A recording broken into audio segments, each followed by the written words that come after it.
તો કેમ છો મારા ખેડૂત મિત્રો? મજામાં ને? ખેડૂત મિત્રો, અત્યારે વરસાદ ઓછો હોય અને જો વરસાદ ઓછો હોય ને તમે વાવણી કરી હોય, માંડવી વાવી હોય ને પાણી પૂરું ન પડતું, તો આપણે તમારા માટે લઈને આવી ગયા છીએ રેન પાઇપ. જો તમે વિડીયોમાં અત્યારે જોઈ શકો છો, રેન પાઇપ તમારે કઈ રીતના ફિટ કરવું એને આખો વિડીયો હોય અને કઈ રીતના રેન પાઇપ કામ કરશે તો આખો તમે વિડીયો જોજો.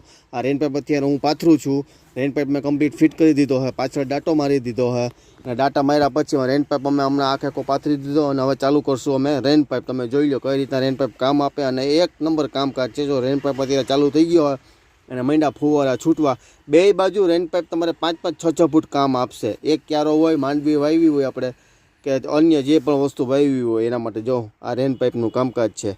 જોરદાર વરસાદ, ઓછા પાણીમાં જાજુ કામ આપે એવો રેન પાઇપ. તો રેન પાઇપ જેને પણ જોતો હોય એ આપણી દુકાને આવીને લઈ જાજો. કેશોદ ખોડિયાર કૃપા ટ્રેડિંગ, માંગરોળ રોડ. દુકાનનું નામ છે ખોડિયાર કૃપા ટ્રેડિંગ અને કેશોદ.